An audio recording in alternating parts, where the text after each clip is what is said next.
So we were talking before we started to go a bit formal about the way in which we train in the gun trade. Your training being relatively recent to me, although not very recent. Mine being a long, long time ago. I started my apprenticeship in 1961. When the trade in Birmingham anyway, well, and in London, although London trade outside the factories wasn't very much in those days. And the London factories tended to use Birmingham trade to a certain degree. And it was very active. It was huge. And it's quite sad to think now that there's very little of it left. Yeah, I mean, even in the time, like you say, I mean, I started in 2006. So there's quite a, although I've been coming up 20 years doing it now, there's still quite a lifetime in the middle. And even in that time, I've seen a sort of fairly steady decline. And even in work, as you say, there's I think I've been in a very fortunate position in that I've spent time working in both the London and the Birmingham trade, but there isn't a connection between them anymore. No. And I think that's quite a sad state of affairs because, as you say, it wasn't uncommon to outsource. And although it's still done to a degree, I just don't think the scale of it is anything like what it once. No. What it once was. Then the scale of teamwork within the industry, unfortunately, isn't what it once was. Yes, and it's also become fractured in that people who are working in the trade, as opposed to within a factory, are scattered all over the country, using carriers to move work around. Whereas, certainly in Birmingham, it used to be that we just had barrow boys, moving jobs from one firm to another in hand-pushed barrows around the streets. I used to do that when I was 14. Yeah, I don't think I used to walk around the streets. I'd go down to the proof house with a barrow with about 6 or 10 guns in it for proof, and just walk through the streets of Birmingham with all these guns. 14-year-old lad. No problems. Nobody took any notice. Used to take that same barrow to the railway station with oak and leather cases with pairs of guns in, and just take them to the station and book them in to go by train to Scotland or to London or wherever they might be going. And you just couldn't comprehend doing that sort of thing later in life. But right up until about 1970, I felt that we could do that and not be noticed.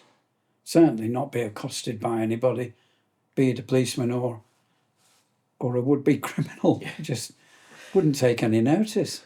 I mean, I even worry about taking them in my car now. I mean, it's like, even bringing rifle up for photography today, you've got to make sure you've got all your paperwork in order, all your RFD with you, and you just think, heaven forbid even if you were in an accident or anything, you'd think the amount of paperwork you'd have to deal with and the stress that would be involved because you've got sort of firearms in the car, even though it's all 100% legal and fully legitimate. And to me, the thought of being able to just, exactly as you've just explained, the thought of being able to just sort of pop down to the proof house with your barrow full of guns and be like, there you go. Yes. It is a different world now. But I started my apprenticeship in 61, as I said, and I was fortunate in that it was a family business. So I started with the family business and was trained by my uncle and my dad and one or two other employees who taught me the initial sections that I learned on. I trained initially as a stocker. So I did a 5-year apprenticeship. But there was always an overlap into aspects of actioning. Not very much to do with finishing then. My father did the finishing in-house. Almost everything was done in-house back then because we had a team of employees, which was in double figures, and we could actually do virtually everything ourselves. And we sort of prided ourselves on that. And it's very, very different nowadays and has been for some decades, really. But when you first started your training, you started off in in a gun farm who, tempted you and showed you what it could be, and you developed a love for it. Yeah. But how many people were working in that farm? So when I started, there was only 3 people, including myself, in the workshop, and we used to do. Basically, it was a general gunsmith. So we didn't really do any gun making as such. It was more sort of like renovations, repairs, finish and restock, servicing, and all stuff like that. But that didn't really. I always wanted to do gun making, not gunsmithing. So from there, I was there for I did what I call my initial apprenticeship there. So I was there about 4 or 5 years. Then I went over to Wesley's, and that was my point where going from a company of 2 people to a company at the time, Wesley's probably only still had maybe I would say 10 is pushing it. 10 people on the bench would be, you're talking 15 years ago now. 10 was this at the Grange Road premises? No, this was in. This is where they are currently, in it's Pritchard Street. But I think the factory hadn't been there that long in the new new location. Yes. But that to me was when I decided like I'd done the right thing to go into building new guns, because you say about doing stuff in house. We used to obviously being a small firm, we didn't do much in house. We did a lot of the finishing off, but the bulk of, for instance, if there was a new gun, the whole thing would be done outside. We wouldn't really get to touch it. So whereas then I went to Wesley's and they're doing, lock making, action and stocking, everything sort of in-house, that kind of really opened my eyes to the world of proper gun, what I call proper gun making. Yes. And that to me is fascinating. I suppose that's where I was a bit fortunate, in that I started off in a firm that were building guns from scratch for many makers. I mean, they were being badged by many makers, and that's the way the trade worked in those days. Yeah. And it was rather strange, the slight overlap in that the premises that we as A.A. Brown and Sons were concerned was within Wesley Richards. Yeah. And so I served my apprenticeship knowing and talking to all the Wesley Richards gunsmiths and making friends with a number of them. And they're still friends today, 1 or 2 of them. Yeah. So that was quite interesting, because we were a small firm, but because we were attached to and working with Wesley Richards, I knew all those people. Yeah. And then the engineering works was actually in the same building, so I got to know the engineering workmen as well, who were operating machinery. It was very different. And so it felt like I was in a big factory, even though I was actually in a small firm. And then when I started to learn colour hardening, which I was very fortunate to, we as in A.A. Brown's employed an old chap, retired, who had been one of the colour hardening gurus of the day at a firm called Century Polishing. There was Woodward's and there was Century Polishing. And this man, Ted Stokes, his name was a charming old gentleman, absolutely lovely. And he used to come to our firm every Thursday just to do a day or half a day. And we would harden a gun or repair. Mostly we would just harden one gun. And he did it, and I slotted in with him to be a bit of a gopher, but also to learn what he was doing. And progressively, using the furnaces that belonged to Wesley Richards, which was very convenient, they couldn't do gun colour hardening. So we did all of theirs and our own, and some outside work came in. Yeah. And Ted taught me all of it. Yeah. His wealth of knowledge was immense. And he'd started off where you judged the colour against an open fire with a colour chart. Yeah, I mean different orange colours on a chart, and you'd hold it against the fire and say, oh yes, that's the right temperature. It was so hit and miss. So many guns were over-hardened or under-hardened because of the weather. Yeah. The brightness of the sky made a difference. It was bizarre when you think about it. It is. When I look at a lot of the processes, especially colour hardening, I find it pretty astounding how people could do it. Especially people, I mean, you go further back than that, and people were doing it in coal fire, and just looking at it and going, oh well, like you say, oh, it's not too cloudy outside, so it looks about reddish, or it Yeah. looks about right. And yeah, it's crazy, but it's such a staggering. So when Ted came to us and we were using Wesley's pyrometer controlled furnaces, he thought that was such a luxury. yeah, because he could actually at least see the temperature, if And nothing else. it was rather strange that after a couple of years of learning how to do it with him, I found I was beginning to teach him new tricks, Right. which was rather strange, really. And we were a good team. We had a lot of fun. He was ancient and I was a youngster, teenager, and we got on so well. It was very, very fortunate. I was fortunate in my stocking apprenticeship in having a master stocker who used to be at Greeners before it closed down, teaching me. And again, I would go on a day release to his workshop once a week, spend a day with him. And another wonderful old chap. And it was wonderful that they felt able to share their knowledge. Yeah. And yet the gun trade was in Birmingham at that time, which was huge. There were so many people who wouldn't share their knowledge because then they wouldn't get the work. Yeah. And they were scared that somebody who learned some knowledge from them would take their work away from them. And that's and to that point you say about like the hardening, that's why I'm incredibly grateful that, you know, I remember when we were struggling to find the right coal. So we were struggling to find coal to use for our hardening when we were initially trying to learn how to do it. And Rachel emailed Matt to ask if you would be willing to ask where we could source some coal from, and then from there, obviously, you were more than willing to help me along the way and show me some of the stuff. And it's such a fantastic thing, but such a rare thing when people of the older generations are willing to share the knowledge coming through. Because even I found that even in, I don't think exactly as you've just said, the trade just isn't in a position now whereby we're cutting each other's throats at work, because there's so few people doing the work that it's an abundance of people doing it, and the supply and demand, there isn't enough people to meet the demand, so we don't have to be as guarded as we I bet you once don't were. know anyone in the trade who hasn't got any work.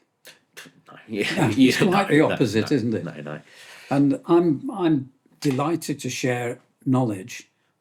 I don't like the idea that the things I've learned over all these years of working in the trade should disappear when I go. Mm-hmm. That would be tragic. Yeah. And I do remember these people from the past who you'd go into their workshop to pick a job up that they'd done or something, and they'd throw a cloth over their vise. Yeah. So you couldn't see what they were working on. Mm-hmm. And even at recent times, there have been people in the trade who wouldn't divulge any secrets, wouldn't help anybody. And I always thought it was very sad and wrong. Yeah. And I don't know whether it's peculiar to the gun trade. I'm sure maybe it's been in evidence in other trades over the years, but it's certainly not the modern way. I think the biggest factor is that because the knowledge. So, for instance, I do a lot on social media, and every day I have people and they email me and saying, "Can you just tell me how you do your colour hardening? Can you just tell me how to do an oil finish?" And although I'm happy to help people where I can, I think the biggest reason, and probably it's a very selfish reason, but because a lot of these skills are so hard to learn, I think you don't mind sharing it with people that put some effort in.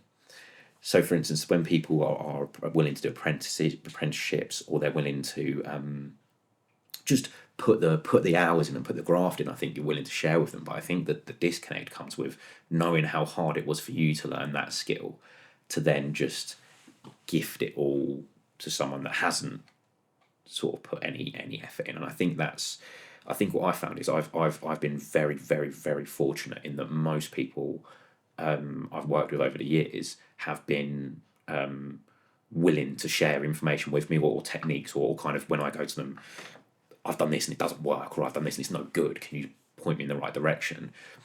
I think the reason people have perhaps been willing to help me is because they can see that, like, I'm constantly just trying again to get it right. But if it carries on that way forever, where no one was willing to share, then it's gone.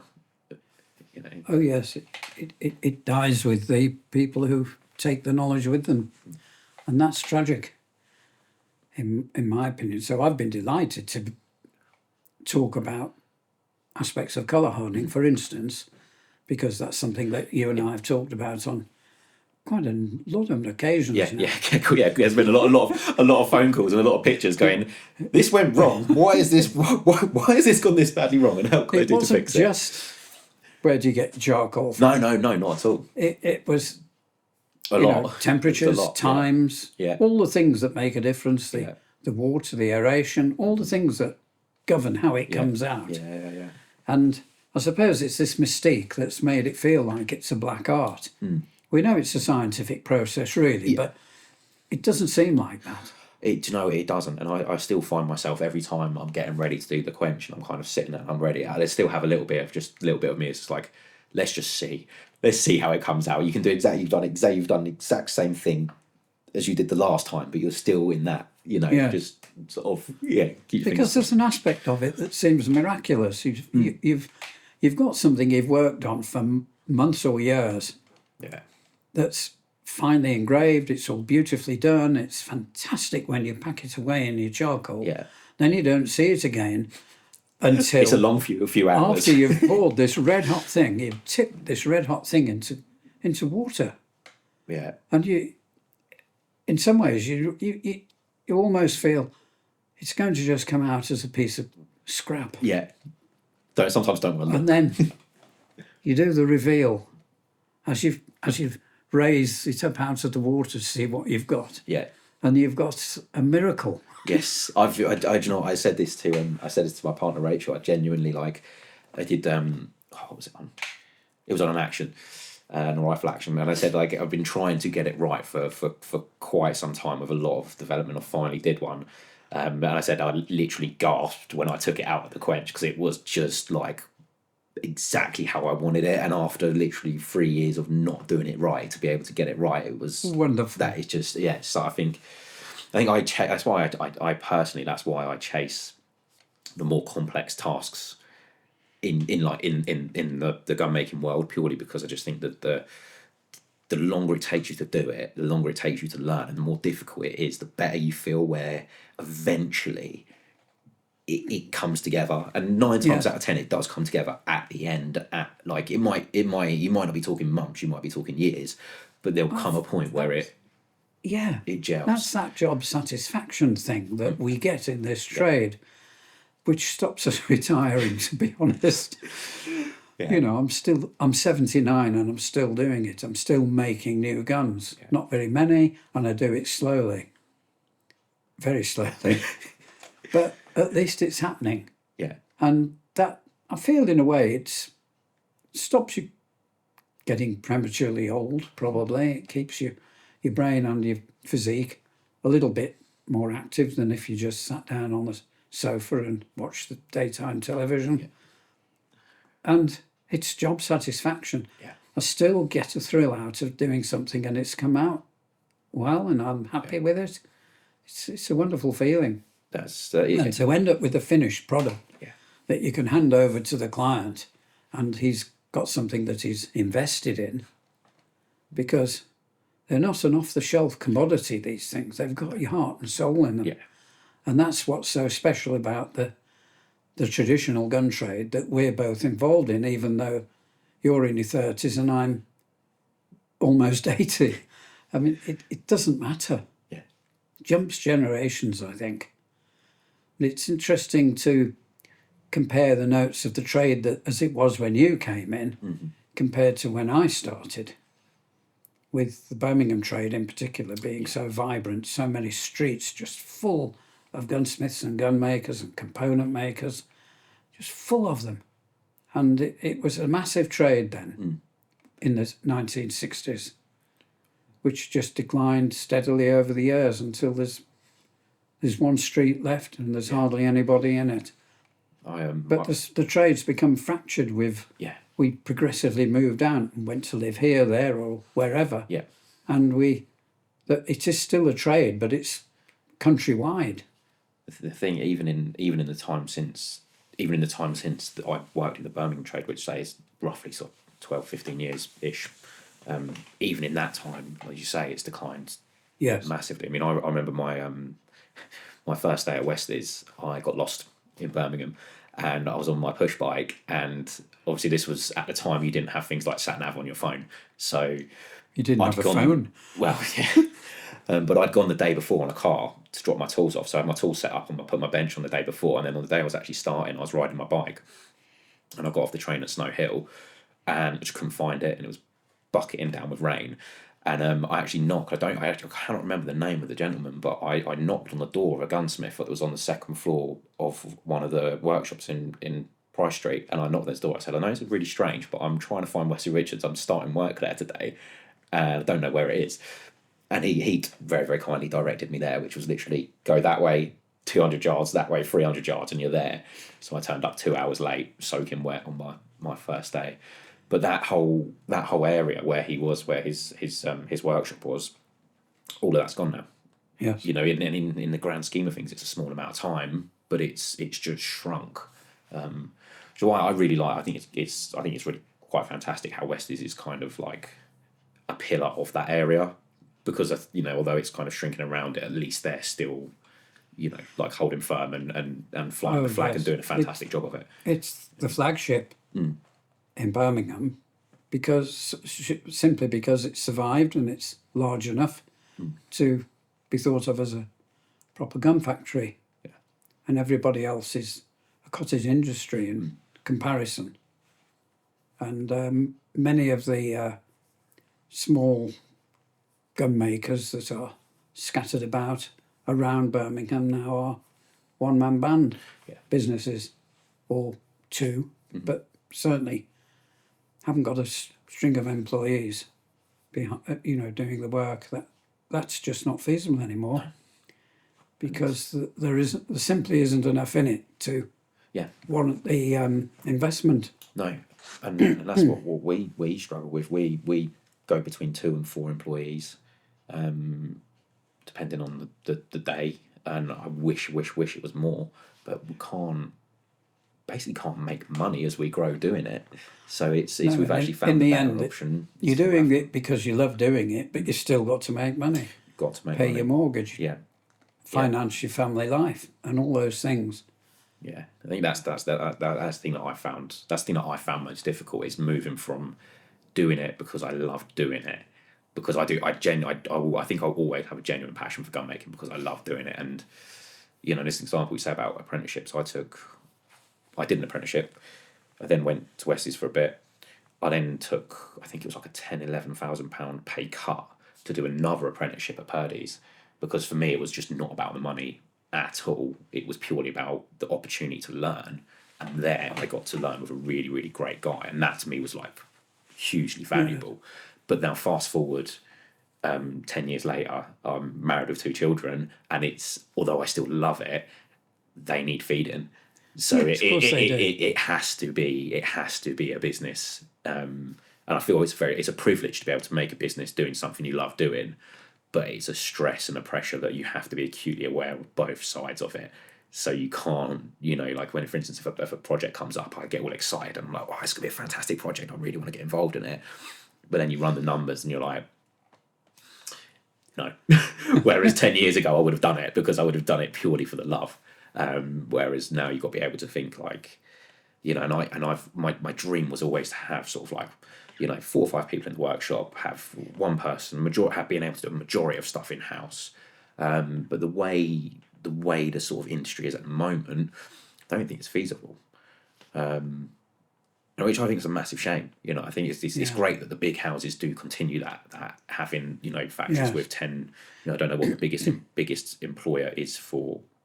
I would guess the biggest factory probably has less than 20 people on the bench. I would assume. Well, I suppose the biggest is Purdy now. I would think so. So you think like what is you think like what is the number of trained gun makers operating in factories, and then like myself operating on the outside of the factory. I'd be amazed if there was more than 100 Yes, in the country. 100. Yeah, I think that's probably probably about right. It might even be optimistic. That's a pretty small trade. It's crazy, and then you split that down to 6 or 7 trades within that. Yes. You get to that point where, as we were speaking to earlier, you might find that there's always more of one trade than the other. So, for example, like there's more. We were saying there's a lot more engravers and stockers than there are like finishers, actioners, or barrel makers, and some of those trades, there's only 1 or 2 of them operating within the industry in the trades. Yeah. So they're never going to come and work for me because they've got their own businesses and they're doing their own thing and they're doing really, really well. So that's always the challenge. Is do you try and grow and compete, or do you try and just assist? But we tend to be representing what we think of as a more traditional side of the trade, and there's a new element of trying to compete with Europe, I suppose. Yeah. Firms like Longthorn and Galleon are partly or very largely mass producing their product and hand assembling and finishing, tweaking to make the product be as good as it can be, which is only right because they're representing British gunmaking. Yeah. And we tend to ride along on the coattails of the past to a certain degree in thinking that we're the best quality. And we've got a reputation for that. Of course, there's also very good quality coming out from other countries. Yeah. And we haven't managed to keep up volume-wise with countries like Italy. No.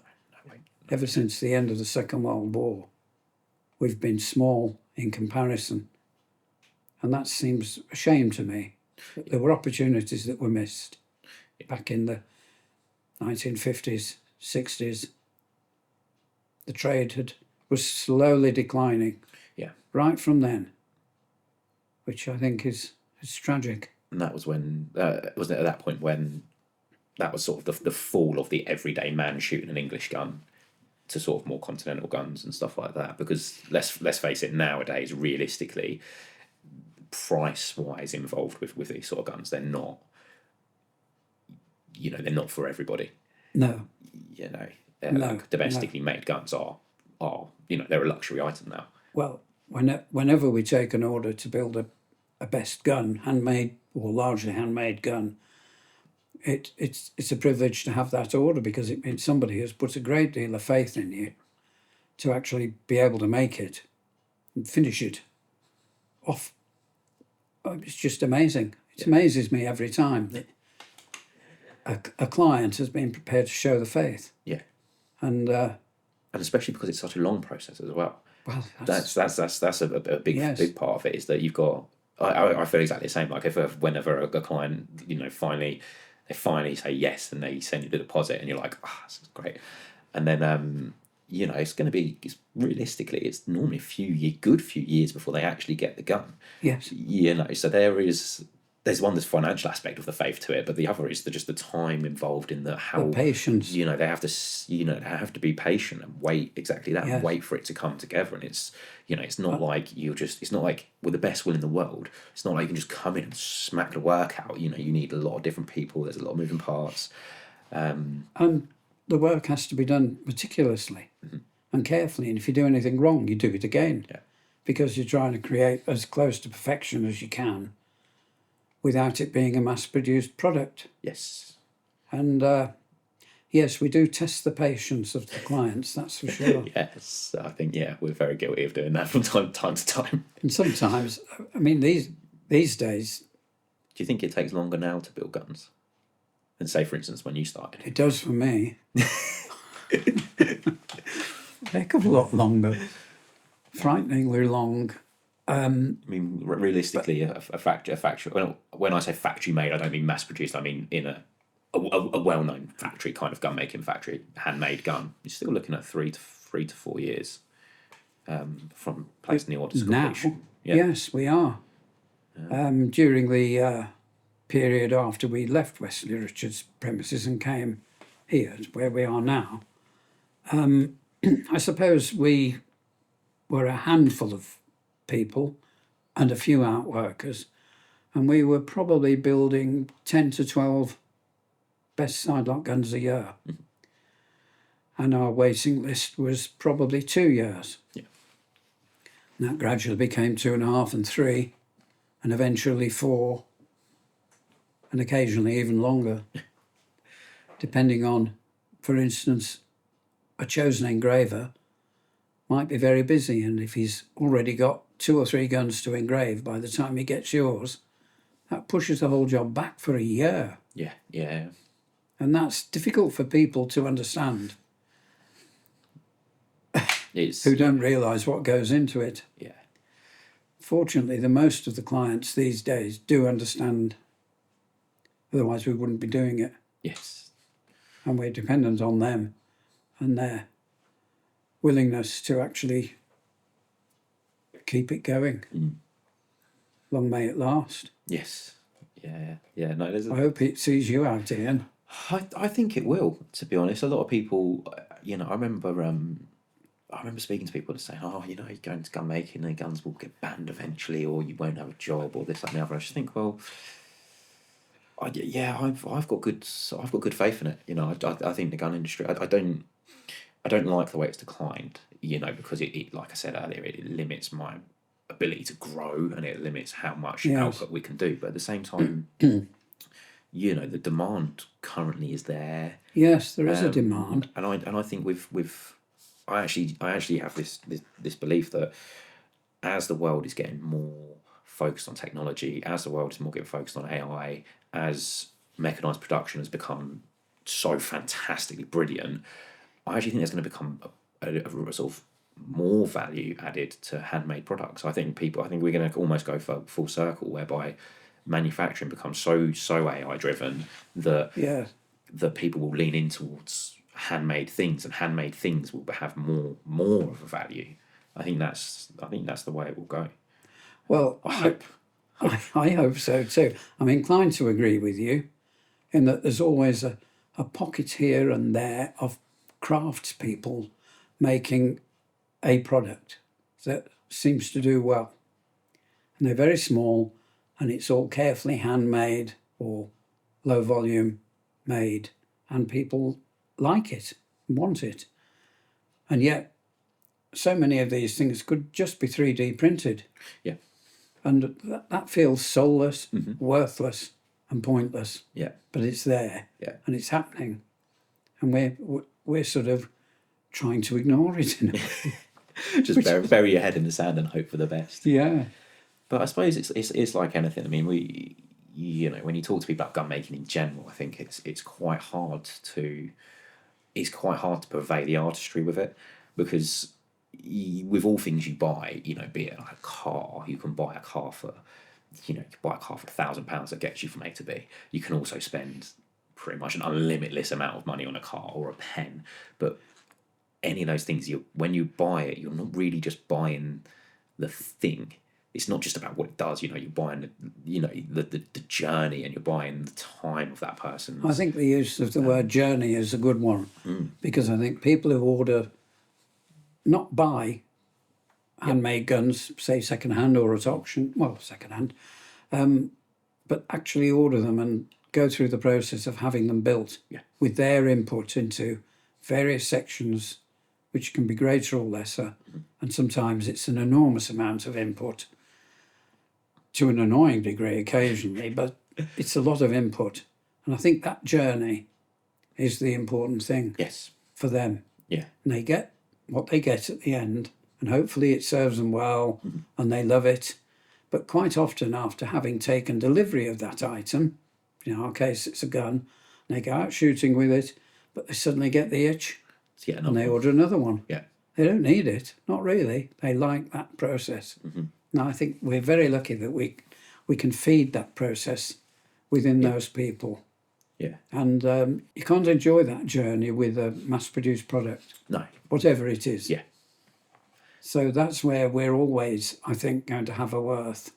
Definitely. So long as we've got the clients, so long as the sport exists. As long as the sport, yeah, exactly that. I mean, I think the you know, in terms of the sport itself, I think it's actually under more threat than the gun making industry itself, because we, predominantly, we're building guns, but not much of it is domestic. Most of the guns, I mean, for our side anyway, most of the guns, our guns going abroad. Not many stay in the UK at all. So it's more, I actually think the actual shooting side of the industry is probably under a lot more threat. It's the same with us these days. And I think it's a shame that, in a way, that the willingness to support our aspect of the trade, traditional trade, has declined within this psyche of the British shooting people. Yeah. And I think that's largely been brought about by political pressure. They're all aware of it. They're all a little bit frightened of it, I suppose. They can see that their way of life at some point in time might end through legislation. And it affects the level of trade. And it's only by working for people from other countries, that particularly the USA, I think we're able to keep going. Yeah. And it's just sad that attitude has developed. It is. It's sort of anti the country way of life. Yeah. And what we do, we feed the country way of life. Mm-hmm. Even if some of our clients might be city dwellers who go out to the country, they're still appreciating what you get when you go there. But it's under threats. It's strange when you said, will it see you out? When I first started, back in the 1960s, there was talk then by some of the older people, oh, it won't see us out. I don't know what you've come in this trade for, lad, because it won't see you out. Yeah. You have to get some other thing that you'd be interested in to develop. And for the whole of my working life, I've thought, I wonder, what will happen? What will happen? What will I do instead? Can I go and work on antiques or something? But none of that interested me. I just wanted to be a gun maker. Yeah. And so I just kept on hoping it would see me out, and it has. Yeah. Because I don't have to be working now. It wouldn't really matter if I didn't, from the point of view of the way I live my life. Yeah. As an elderly person. But I would like to feel that youngsters can come into it these days and get a training from you. Yeah. For instance. Well, I mean, and spend their life indulging this passion. And I think they can, and I think that's one thing that, I mean, we as a business, we pretty much 95% of our work is for other gun makers anyway. We're supplying other gun makers with guns, but the big houses, I think, at the moment are actually doing a really good job of bringing in young blood into the trade, because it's heinously expensive to train an apprentice. It's crazy amount of money you've got to put aside to them. And I think, in terms of like attitude towards work has shifted massively. So for instance, for your sort of generation, I don't think it was uncommon to have a job and be like, well, this is my job and I'll stick with this job and I'll have my whole career at this job, maybe even have your whole career at that firm. See, when I was in the factory, I was working with people that retiring there that also did their apprenticeship there. They were there for the whole lifespan of their careers, whereas that doesn't really exist anymore. And I think that's put people off big time training people because of the cost of training people. All of a sudden they go, thanks for that 4 or 5 years of training, but I'm going to now go because this person's offered me a little bit more money at this place, or I'm going to go to this place, or whatever.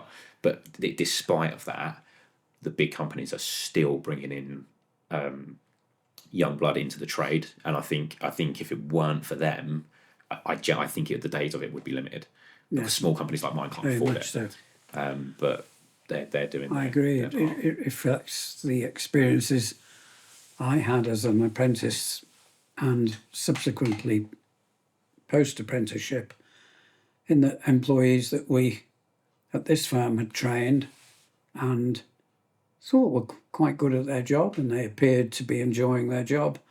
would suddenly be tempted away by the motor trade or something because of higher wages. We couldn't afford to pay them more because it was a difficult job to balance the books. And they'd go, having worked in the trade for some years, picked up a lot of knowledge that would see them through to a career for the rest of their lives if they wanted, but they would disappear and end up working for British Leyland or something, as it was then. Yeah. And we lost them. And that was disillusioning. I realised over a number of years that at a certain point in time, I would have to stop being involved in training people simply because it was just costing too much money to train them and not be able to keep them. I didn't mind particularly if people went off and stayed in the gun trade, because if they went off and were still doing the job, I could still use them. Like some of the people that have been involved in training you can still use you now, today. But when they go off to another trade and that training's gone, it's wasted. And I was always very saddened by that. And it happened a number of times. To be fair, I would say out of the guys that I trained with, a lot less than half are still in guns. Yes. You know, like a couple of them went off to do be taxi drivers. A friend of mine went to do granite worktops. And various other things, because I think it's one of those jobs where there is you've got to love it to keep doing it, because it's difficult. You know, and you can earn more money doing a job that's much easier. And I think that's what's always tempted and also, people away. Out of actually doing the job, the way you and I do the job on the bench, we work. Yes. You don't become very rich. No. Of doing that. No, you don't. That's for sure. You can make a living. You can make a comfortable living. Yeah. And I think that's... Well, thank heaven you can. Otherwise, we wouldn't stay doing it at all, as you've already mentioned. But, there are many things to tempt people away into something where they can see they can get rich quick. And in many instances, it works. But they don't get the job satisfaction anymore. No, and that's you can't really put a price on that. But how many times have you had a client come in and look at what you do and look what you produce, see the end product, see some examples of how you're going about doing it, and say, I wish I could do what you do. And yet they are the customers, they're wealthy. Yes. Whatever they do is making them a lot of money, and they're in a different league to us financially, and yet they're envious of what we do. It's exactly that. How can I say exactly that? And I think there's this. I think ultimately there's this romanticism about making a thing with your hands, like, you know, when they actually watch you and you are actually getting in, you're chiseling something, and there's this people love that, but like you say, the bottom line is you don't make money if you're doing work. And the people that can afford to buy these guns off of us, they've got proper money, so they haven't been there hammering and chiseling and checking. They've probably never done such a thing. No.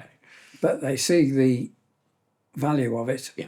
And as you say, the romanticism of it is undeniable.